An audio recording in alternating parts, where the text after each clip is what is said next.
those who can do.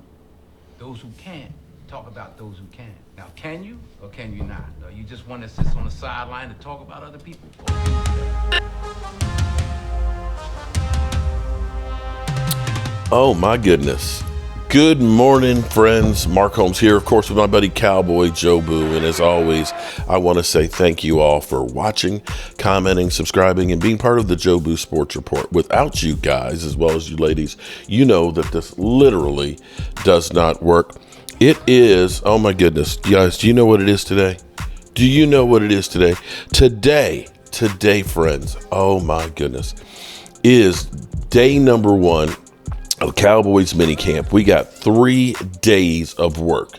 This is mandatory. We'll see if Micah Parsons is there. We know Micah Parsons has got his 3-part miniseries with, of course, C.J. Stroud. C.J. Stroud, who has said that Dak Prescott is one of his top 5 quarterbacks. And people literally lost their mind. They lost their mind. But as we get to work here, the big question, of course, still is C.D. Lamb. CeeDee Lamb, let's kill the music. CeeDee Lamb, who is literally not here at training camp. We've had Jerry Jones, who of course said, I want to see more leaves fall off the tree. And I want to say, have you noticed something here? Have you noticed something here with the Cowboys? The Dallas Cowboys, who have Jerry Jones, who built, the first mega stadium. Now, there's a lot of other stadiums that have gotten to be really good. If you go to Atlanta and you see it looks like an iris of a camera when it opens up, and their TV screen that's up there, and you look at the Rams one, and I'm actually hoping to go to LA for the preseason game there and go to training camp while the Cowboys and the Rams practice, so I can say that I've been to that stadium as well. There's some great ones that are out there and new ones that are being planned and everything else, but the Cowboys stadium was the standard bearer. And when you think that Jerry Jones basically hand-picked out the marble, that's on both twin, concourse eateries and things like that that the game is literally secondary to being in the Palace in Dallas, that this team that has not won a Super Bowl since the 90s is still the most valuable franchise. They do this thing incredible. But for a team that knows how to build, basically from him having nothing when he bought the Cowboys, an organization that was losing $2 million a month, to now being the most valuable one, they don't know the value of players. And it seems like they're always allowing the players to figure out what it costs. Amari Cooper, they let him go as a free agent. He goes to Washington and sees what that's at, and then he comes back here. Randy Gregory, he goes to Denver and then comes back and said, here's my deal right here. And they try to put a couple little things in there to feel like they're getting a bargain. And fortunately, Randy said, no thank you, and Jerry said, El Paso. But you hear Jerry Jones say, I want to see some more leaves fall off the tree. You're basically saying, I don't know what the number should be. And maybe that's good, because when it came to Zeke Elliott, when they said we're not going to reset the market, they blew it out of the water. I don't know if you realize this, but Zeke Elliott has the second highest paid running back in the history of football behind Adrian Peterson. And Adrian Peterson had a lot more years to earn it. And so the Cowboys have a figuring out the value. And when they do finally figure out what the value is, they don't know how to make the deals that work. I pointed out yesterday the $140 million contract with $110 million guaranteed. If you do simple math, that turns out to $35 million a year. But yet they're only paying $8 million this year, $15 next year, and then $38 the third year. They've kicked the can down the road where they can actually walk away in year number 4 and take a $14 million debt hit. So literally, they have Justin Jefferson for the next 2 years, and it's only costing them $23 million on the cap. That's working the system. The Cowboys don't seem to know how to do that. But at this point, there's no reason to wait. 34, 35, 36. That's the range. And the difference between 34 and 36, we're talking about chump change when you get up to numbers that high. It just is. The time is get it done. So as we go through here, it would be great. It would be an incredible surprise if the Cowboys had made contact with his agent and started saying, let's get this thing done. And CeeDee Lamb showed a good faith and showed up for minicamp. Doubt that's going to happen because we're the Dallas Cowboys. But that would be an incredible boost for the Cowboys players, for the fans, to kind of say, we actually are about something as opposed to bullshit. We've got storylines out there now. We got Micah Parsons and Jake Ferguson. Jake Ferguson basically say, good luck covering me. And you got Micah Parsons basically say, ladies and gentlemen, let's get ready to rumble. Let's get ready to rumble. And so you've got that going on. We've got the rookies, of course, in Tyler Guyton, and of course, Cooper Beebe, in there fighting it out with Brock Hoffman. And so you've got those guys working in there. And then, of course, we have Mozzie, who is still recovering, as well as Schoonmaker. And then we've got Deuce is Loose playing a little bit wide receiver.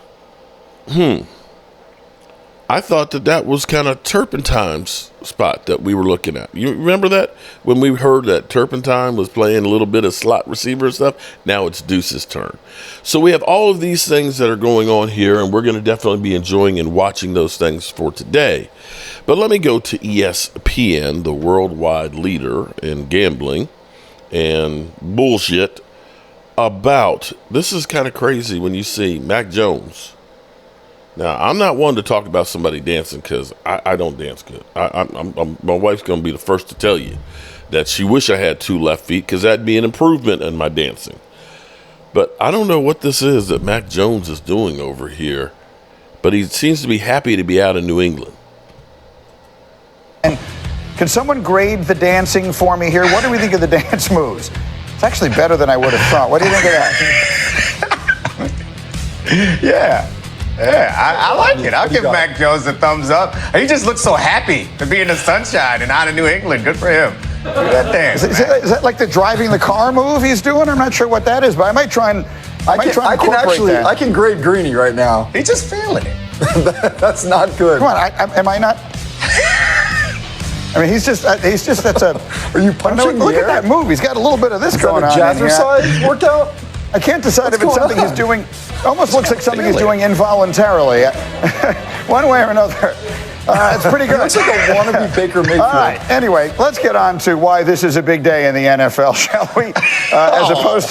As opposed to my dancing. Mandatory minicamps are underway across the league. 10 teams are working out today. Players are required to be there. The Vikings are one of them. And Justin Jefferson is the richest of them. After signing a 4-year, $140 million contract yesterday, he's the highest paid non-quarterback ever. The Niners open up their camp with big question marks at wide receiver. Deebo Samuel, Brandon Ayuk. Ayuk is entering the final year of his deal. What will happen there? And then, of course, there are the Cowboys, because there always are. A CeeDee Lamb, not expected to show up, coming off a career season in the final year of his contract. And it certainly does seem, and we've been talking about this forever, like the longer the Cowboys wait for a deal with CeeDee Lamb, the higher the price tag is going to get. Just look at the contracts that have been signed this offseason. Jefferson and Brown and Amon-Ra St. Brown and Jalen Waddle last week. All these guys getting paid an absolute fortune, which brings two questions to my mind. I'll start with the more basic and just to sort of set the table here. Jeff, should we be expecting anything here? We've been waiting on deals in Dallas for Dak and Micah, now especially CD, for what feels like our whole lives. Is anything going on? No. Well, this is a significant moment in the form of at least now they have the barometer. This is what the Cowboys and CeeDee Lamb have been waiting for a deal, whether Justin Jefferson or Jamar Chase, to get done and sort of give them a sense of where the market reset will be. That's not to say that CeeDee Lamb will exceed Justin Jefferson's money, but at least shows them, by the way, that this is a 4-year deal with massive guaranteed money. So CeeDee Lamb can now take this to the Cowboys and say, This is where we're working with. Does it need to be higher? Not necessarily, but at least we need to get somewhere close. That now the question, can they do that? There are no more excuses for the Dallas Cowboys. They've got to figure this out and decide whether, in fact, they want CeeDee Lamb to be their future wide receiver. And if they do, they've got to pay him. Okay, so that's a perfect way to set the table for that particular situation. And as most things are in Dallas, it's something that we'll watch closely. That said, it brings up another interesting question, right? NFL salaries are a zero-sum game. You have exactly X amount of dollars to spend, and you divide it up however you choose to. And Dominique, quarterbacks get paid all the money in the world because they are so scarce. There are just so few of them that are genuinely that good. In a league now where we have routinely 6 or 7 or 8 receivers drafted in the first round every single year, are we getting to a point now where paying any of them, no matter how good they are, and all these guys we're talking about are great, but does it make sense to go to that level to pay a guy at a position where there are just so many good players? Good, but not great. Maybe at some point we'll get there, but we aren't there yet. I've yet to see the team that's paid a top-level receiver like this regret it. I have seen teams let a top-level receiver like that go away and then not be able to adequately replace them. So there are certain players in this league. I agree that not all receivers, not all number one receivers deserve to be paid like Justin Jefferson, but there are some players in this league that are more than just the position that they play. They're so important that they tilt defenses in their direction, and they allow other things to open up. I think Justin Jefferson and CeeDee Lamb seem to be becoming one of those players also. So while that may be true for some players, it damn sure ain't true for CeeDee Lamb. That's fair, but Tim Hasselbeck, the pushback I would offer is maybe the most difference-making of them all is Tyreek Hill, and when he left Kansas City, they won consecutive Super Bowls in his absence. I know that's an outlier because they have the quarterback, but what I'm saying is don't look at me like that, Dominique. I'm stating a fact. Tim, jump in. Let me get Tim in. Go. So, Greg, hey, listen, you're right if you're Kansas City, right? But you just listen, look at the Tennessee Titans. They thought, hey, listen, we're not going to do that with A.J. Brown. We're not going to do that. We'll find the next one. Let's make it Treylon Burks. And it's okay, not so fast. So, yeah, Kansas City can do it because their quarterback is so good, he's making everybody better. And their coach. They're doing it with McCole Hardman and MVS and the Kadarius Toney. They're doing it with other guys because they're quarterback. So, if you're these teams, Dallas Cowboys, and say, all right, is Dak just doing it with any other wide receiver that we're going to get at a discounted rate? Look, Dominique is right. He was paid to cover these guys for a living. These guys can change the game. You heard Brian Callahan talk about the Titans, talk about, these guys score touchdowns. These guys put points on the board. And so, yeah, when you have a dominant receiver, it's worth it. It just is. And so, yeah, what we're talking about, over 35 million a year, yeah, it makes sense. Quickly. All right, so I want to point out something because they said, in this day and age where you have, 6 or 7 wide receivers that are drafted in the first round, that you just don't need to worry about it, that you can just draft another guy. And that's a misnomer because let's go back to that draft. Let's go back to that draft in 2020 where you did have 2 incredible wide receivers, literally the top 2 in the NFL right now. In that draft, we had the first receiver off the board was Henry Ruggs. Idiot. No longer in the NFL. Off the field issues. Jerry Jeudy. He's okay, but he's kind of gone downhill. Then, of course, we had CeeDee Lamb. Remember, CeeDee Lamb fell to us, which really kind of miffed some people to the point where they were just kind of, pissed.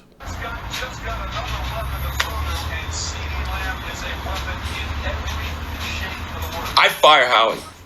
Fucking fire him. Motherfucker! Stupid motherfucker! What an idiot! What an idiot! Dallas has Amari Cooper and Gallup, but we don't need a receiver. Are you kidding me? I Jefferson, he's ass. He's stupid. I fire his ass. I fire his ass. I mean, how he's got to be stupid.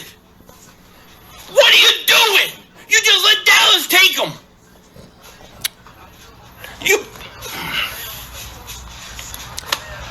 I don't want Justin Jefferson. He's ass.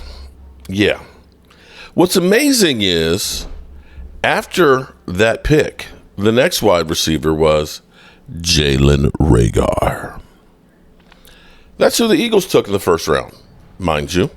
See, the Eagles were constantly trying to get wide receivers, and they missed with Whiteside, with Reagor, as well as other ones. The amazing thing is Philly 500 saying he didn't want Justin Jefferson because he's ass.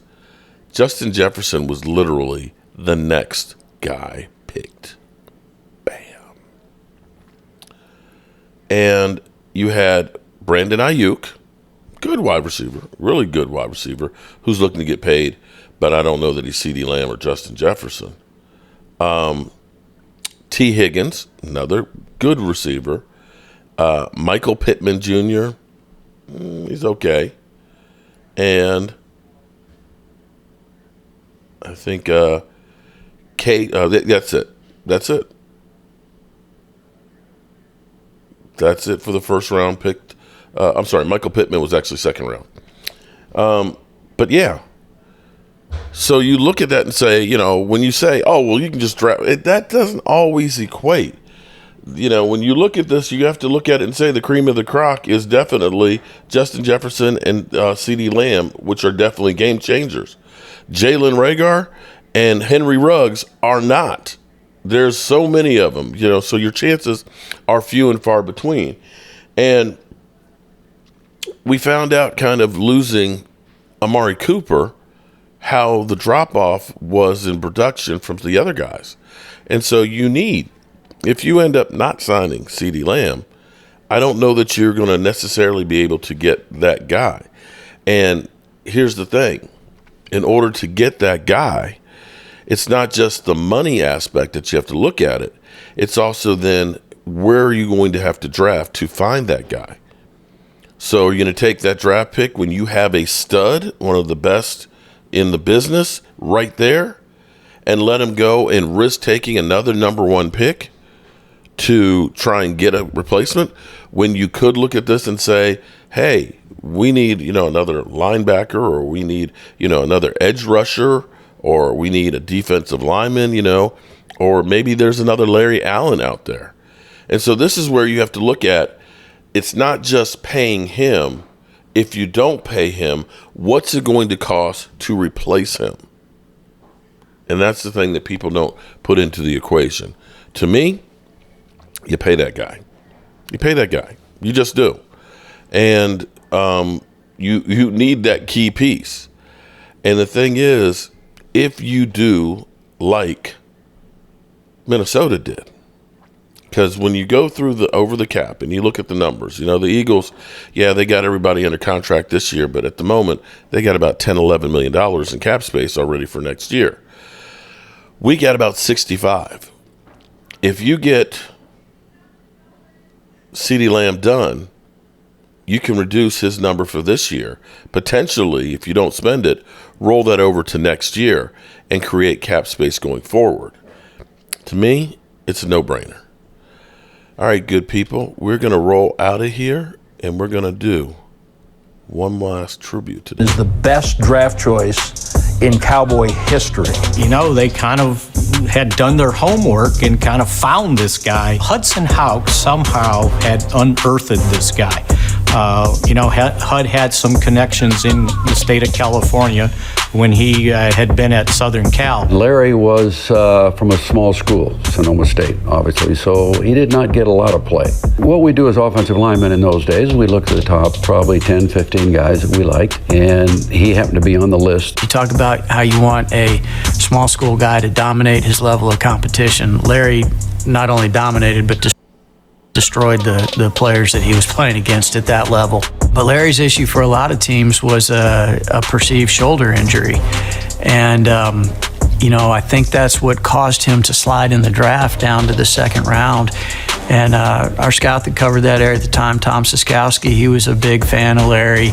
And Kevin O'Neill, our trainer, he wasn't worried about the shoulder. And I think a lot of other teams had taken him off the board. Now going into the second round and saying, we like this guy. And I think Jerry was going, well, how much do you like him? And they were going, well, we like him. And right then I said, Jerry, we got this guy, this lineman, that we really like.